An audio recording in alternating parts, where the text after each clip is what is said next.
తాజా 30 పెళ్లి కాకుండా పిల్లల్ని కనాలని ఎవరు అనుకోరు. ఒకవేళ పెళ్లికి ముందు ప్రెగ్నెన్సీ వస్తే ఎలా వదిలించుకోవాలా అని అనుకుంటారు. కానీ లోకంలో రకరకాల మనుషులుంటారు, భిన్నంగా ఆలోచించేవారు ఉంటారు. అమెరికాకు చెందిన ఒక అమ్మాయి పెళ్లి కాకుండానే పిల్లల్ని కనాలని భావించింది. ఆమె పేరు ఫెలిషియా నెవిన్. వయసు 26 సంవత్సరాలు. అమెరికాలోని ఫ్లోరిడాలో ఉంటోంది. పెళ్లి చేసుకోకూడదని నిర్ణయించుకుంది. అదే సమయంలో మగవాడితో సెక్సువల్ రిలేషన్ లేకుండానే ఓ బిడ్డకు తల్లవ్వాలని భావించింది. దీనికోసం కృత్రిమ గర్భధారణ పద్ధతిని ఆ అమ్మాయి ఎంచుకుంది. అయితే తన ఆలోచనను తల్లిదండ్రులకు కానీ ఇతర కుటుంబ సభ్యులకు కానీ చెప్పలేదు. నేరుగా డాక్టర్ల దగ్గరకు వెళ్ళింది. తన ఆలోచనను వివరించింది. దీంతో ఆ డాక్టర్లు ఒక థర్మల్ ఫ్లాస్క్ లో ఆ అమ్మాయికి వీర్యాన్నిచ్చారు. ఇక్కడి వరకు కథ ఆమె అనుకున్నట్లుగానే జరిగింది. ఇంటికి వచ్చిన తర్వాత ఫ్లాస్క్ ను తెరవడానికి ఆమె జడుసుకుంది. అది ఎక్కడ పేలిపోతుందోనని భయపడింది. ఎందుకైనా మంచిదని పోలీసులకు ఫోన్ చేసింది. వాళ్ళు వచ్చి ఆ ఫ్లాస్క్ ను ఓపెన్ చేసి ఆమెకి ఇచ్చారు.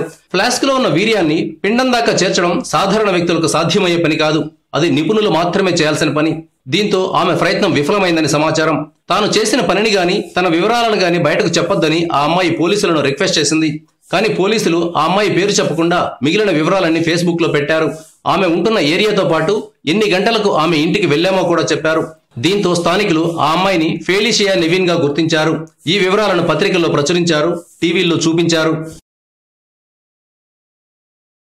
Thank you viewers. ఈ వీడియో మీకు నచ్చితే లైక్ బటన్ టచ్ చేయండి. తాజా 30 ఛానల్కు సబ్స్క్రైబ్ చేయండి. మీ మిత్రులకు షేర్ చేయండి.